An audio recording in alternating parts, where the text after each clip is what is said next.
फलां साहब का एक पिक्चर रिलीज़ होने वाली है, वो फिल्म रिलीज़ होगी, इसलिए वो इंतज़ार में रहता है कि फ़लाँ हीरो और फ़लाँ डायरेक्टर, फ़लाँ प्रोड्यूसर और फ़लाँ सिंगर। जब उसको जानकारी होती है तो उसका शौक़ बढ़ जाता है कि वो इंतज़ार करता है कि कब जल्दी से वो पिक्चर रिलीज़ हो, वो फिल्म हॉल के अंदर जाए और वो उस फिल्म का दर्शन करे। वो उसको वाच करने के लिए बिल्कुल बेचैन रहता है। जानकारी है तो तड़प लगी हुई है उसको देखने के लिए। तो मेरे भाइयों, वो महीनों से इंतज़ार करता है और जुम्मे के दिन जब फिल्म रिलीज़ हो जाती है तो सबसे पहला शो 12 से 3, 3 से 6, 6 से 9 और 9 से 12। 9 से 12 का मतलब शायद नाइट शो उसको बोलते हैं। कहीं कहीं पर सुबह भी 9 से 12 चलाते हैं लोग, लेकिन उमूमन फिल्म शो की जो क़वानीन, उनके जो निज़ाम होता है वो 12 से लेकर 3 बजे फर्स्ट शो माना जाता। हम लोग जब उत्तर प्रदेश में पढ़ते थे तो हमारे बहुत से साथी ऐसे होते थे कि वो जुम्मे की नमाज़ छोड़कर वो 1 महीने से तज़किरा करते थे कि इस बार सलमान खान की फ़िल्म रिलीज़ होने वाली, इस बार सन्नी देओल साहब की गदर रिलीज़ होने वाली।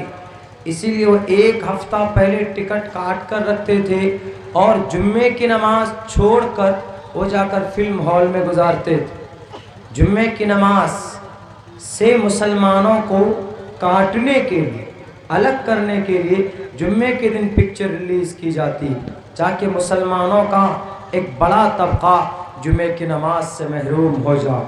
ये मकसद है जुम्मे के दिन फ़िल्म को रिलीज़ करने का। अगर मैं झूठ बोलता हूँ तो आप जाकर पूछिए वीनस वालों से, टी सीरीज़ वालों से।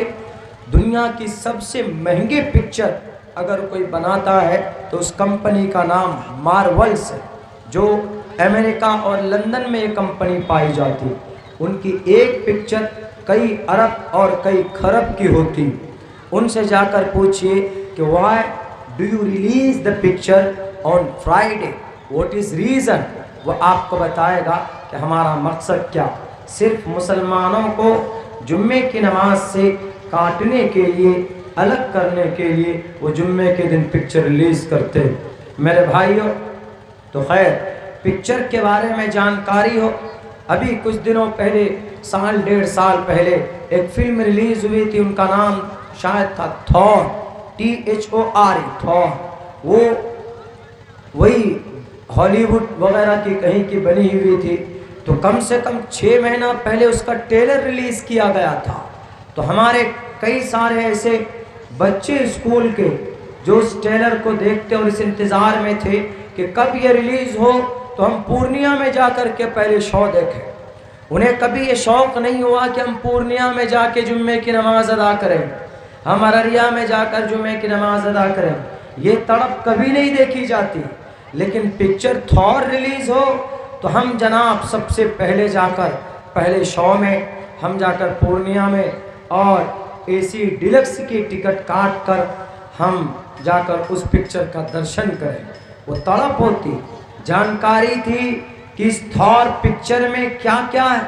इसके अंदर में सारे सुपर हीरोज़ को जमा किया गया था, या कोई शक्ति वाला, सुपर पावर वाला होता जिसके अंदर सुपर शक्ति होती है, वो हथौड़े से वो चिंगारी पैदा करते हैं। और यही तड़प उन नौजवानों को थी देखने के।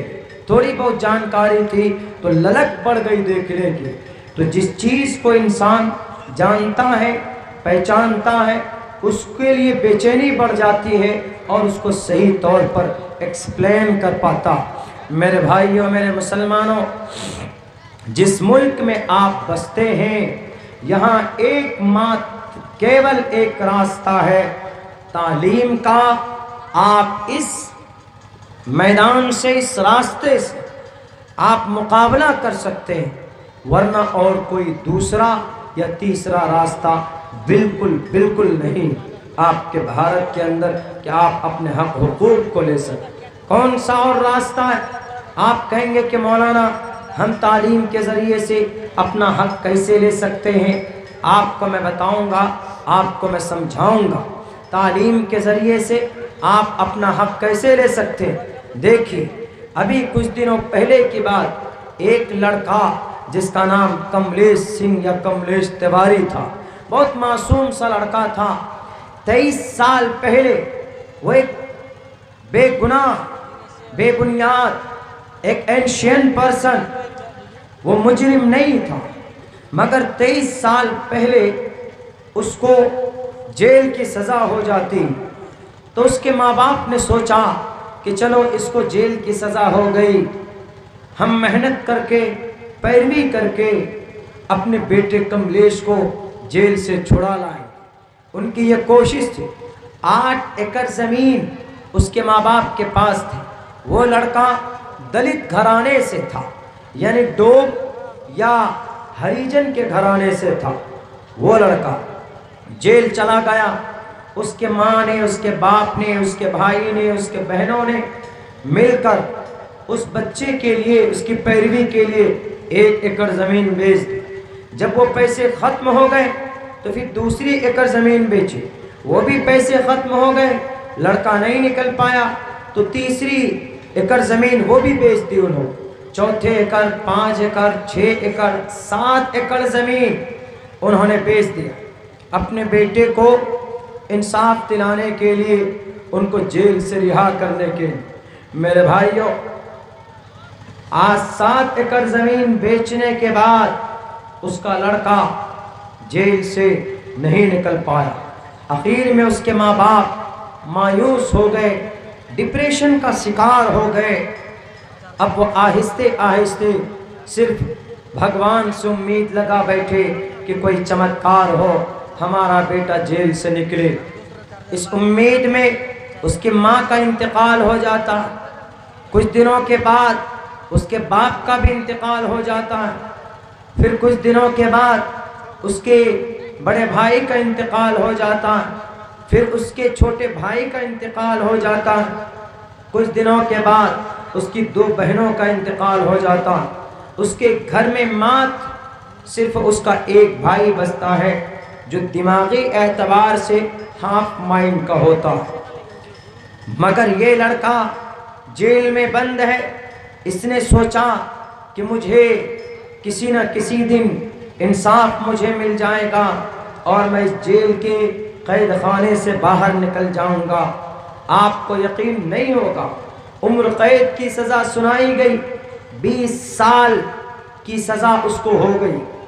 20 سال پورا ہونے میں جب 6 مہینہ باقی تھا تو کسی سرکاری وکیل نے اس کا فائل جب چیک کیا، دیکھا کہ یہ کملیش نام کا لڑکا 23 سال کی عمر میں اس بچے کو جیل ہوئی تھی، وہ ہریجن اور اس دلت کے بچے کو SC/ST ایکٹ کے تحت کسی لڑکی کے ریپ کے جرم میں اس کو جیل بھیجا گیا تھا۔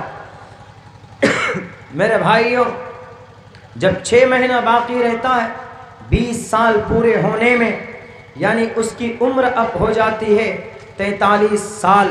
6 مہینے کے بعد اس کی عمر 43 سال ہو جاتی۔